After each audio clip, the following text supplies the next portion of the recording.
नमस्कार। आप देख रहे हैं द रत्नेश टॉक और मैं हूं रत्नेश रंजन।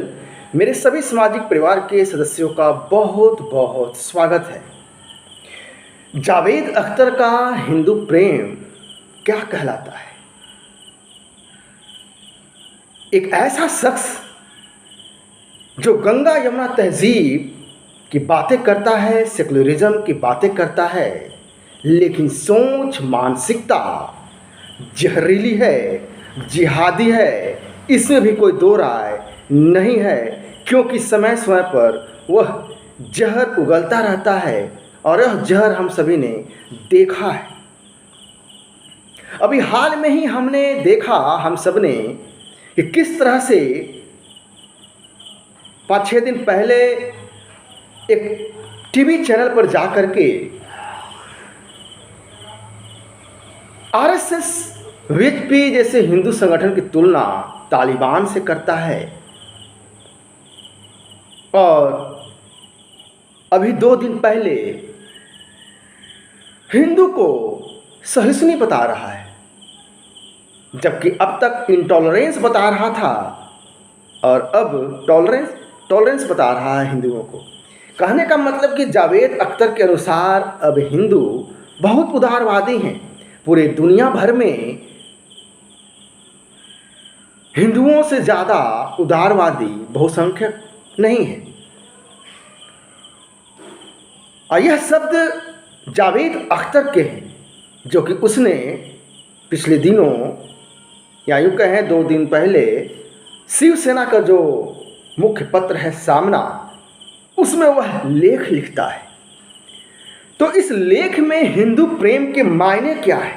क्या वाकई में जावेद अख्तर जैसे जहरीले बोल बोलने वाले जो जिहादी मानसिकता रखते हैं, उनके मन में हिंदू प्रेम जाग गया है? ऐसा है क्या? या यह डर है, या फिर फिल्म का व्यापार, या फिर दिखावा मात्र? इसी संदर्भ में एक सूक्ष्म विश्लेषण आपके सामने रखने जा रहा हूँ। इस विश्लेषण के माध्यम से हम यह जानने का प्रयास करेंगे कि आखिर इस हिंदू प्रेम के मायने क्या है। क्या वजह है कि इतना प्यार, इतना उदार, इतना स्नेह हिंदू के लिए जावेद अख्तर व्यक्त कर रहा है। ये वही जहरीला जावेद अख्तर है जिसने फिल्मों में स्क्रिप्ट लिखता रहा है, डायलॉग लिखता रहा है दशक से, जिस फिल्म को देख करके हम सभी बड़े हुए हैं। हम तालियां बजाते रह गए, लेकिन हमें पता ही नहीं चला कि जावेद अख्तर जैसे लोग कहाँ खेल कर गए। उसका जहरीलापन, उसका गंगा यमुना तहजीब की जो नौटंकी है, उसकी जिहादी मानसिकता एकदम से कैसे उजागर हुआ, यह भी हम लोगों ने देखा है।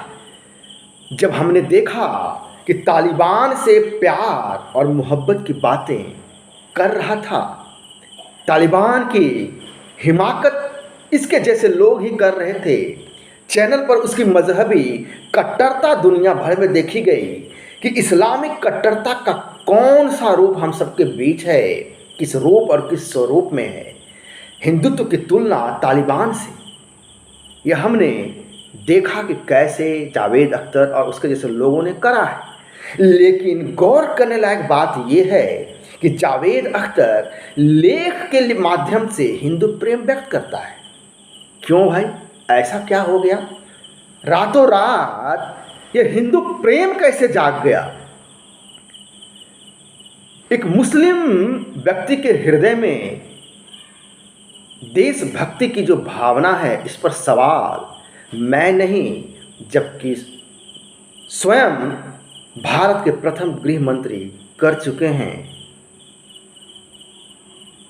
आप सभी ने देखा होगा, यूट्यूब पर भी वह ऑडियो में वह वायरल है यूट्यूब पर, सरदार पटेल की ही आवाज़ में, कि रातों रात कैसे हृदय परिवर्तन हो गया उन लोगों का जो पाकिस्तान की मांग कर रहे थे।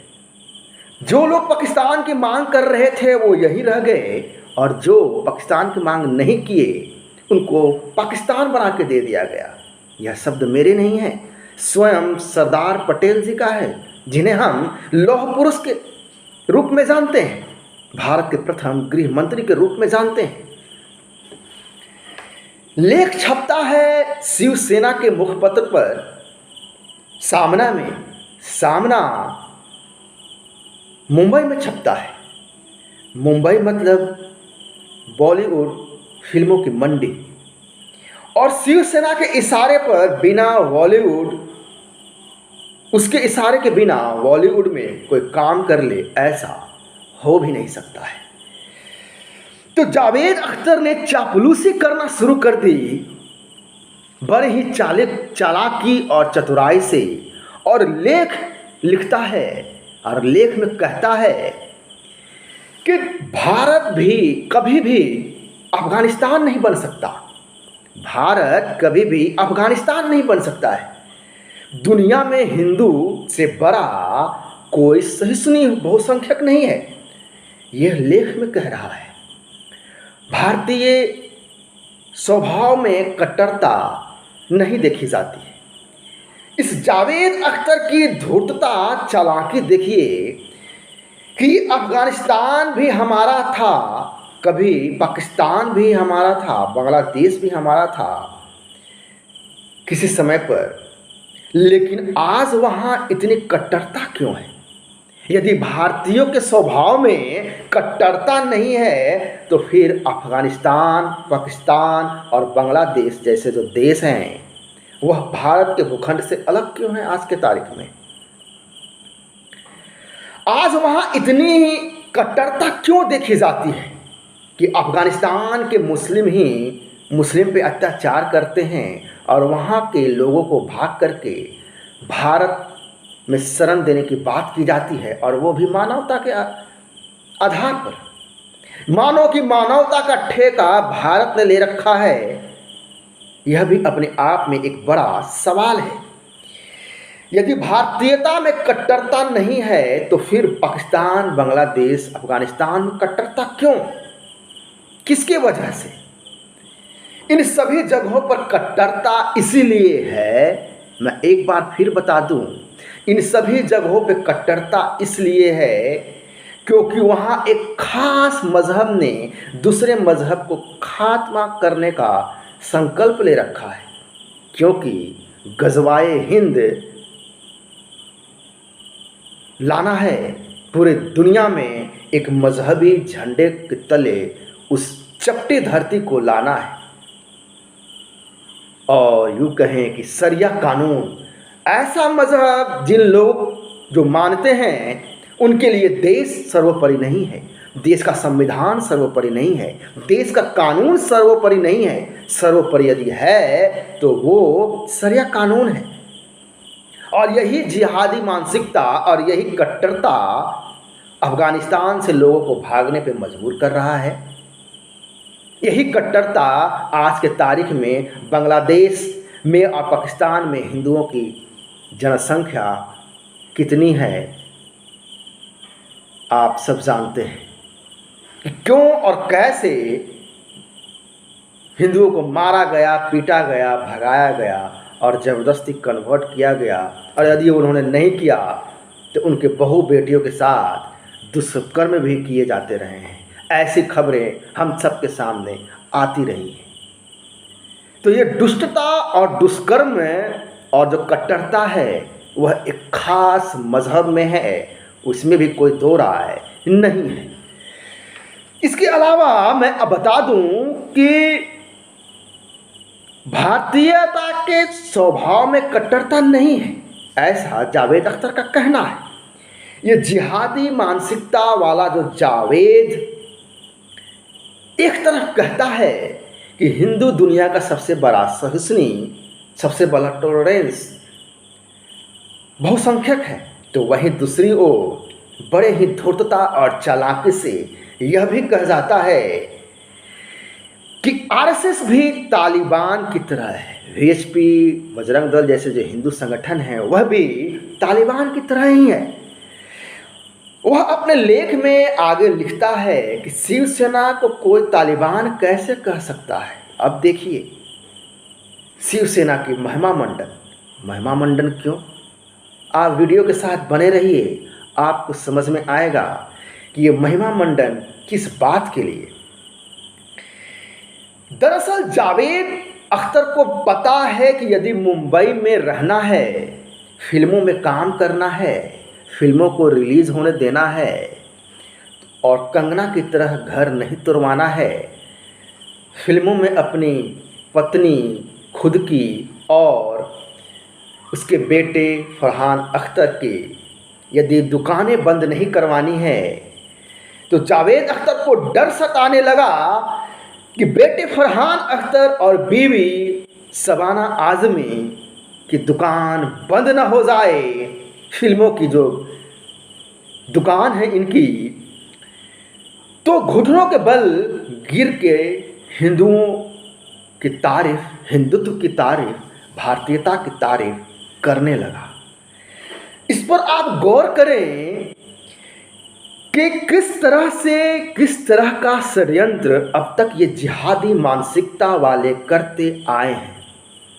तब आपको समझ में आएगा कि कैसे हिंदू देवी देवताओं का अपमान होता रहा। धड़ल्ले से बड़े ही मज़े लेकर के मजाकिया अंदाज में अपमान किया जाता रहा।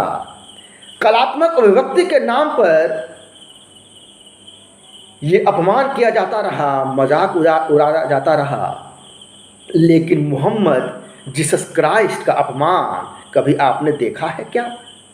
क्या ये मजाक भरा लहजे और फुहरता मोहम्मद के खिलाफ भी देखा है आपने? नहीं देख सकते हैं आप। इनकी वो हिम्मत ही नहीं है, क्योंकि ये जानते हैं कि इनके मज़हब में वह टॉलरेंस है ही नहीं। कभी आपने आमिर खान को मुस्लिम महिलाओं के मुद्दे उठाते देखा है क्या? सत्यमेव जयते में आपने देखा होगा उस सीरीज में कि आमिर खान ने कभी बुर्के पे सवाल उठाया क्या? कभी ट्रिपल तलाक पे सवाल उठाया क्या? कभी हलाला जैसे मुद्दे पे और मुताह जैसे मुद्दे पे सवाल उठाया क्या? मुद्दे तो काफ़ी सारे हैं, लेकिन इसकी हिम्मत नहीं है इन लोगों जैसे की, इन लोगों की औकात नहीं है।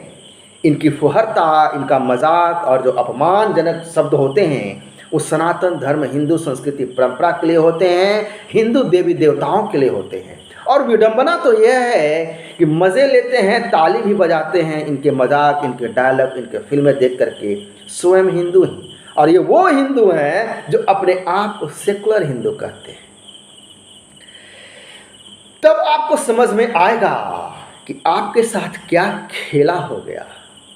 तो यह है पूरा विश्लेषण। आशा करता हूँ आपको जावेद अख्तर और जावेद अख्तर जैसे लोगों का हिंदू प्रेम समझ में आ गया होगा कि क्यों, कैसे ये हिंदू प्रेम दिखावटी, बनावटी है, लेकिन अंदर से यह आतंकी, जिहादी, कट्टर स्वाभाविक रूप से है।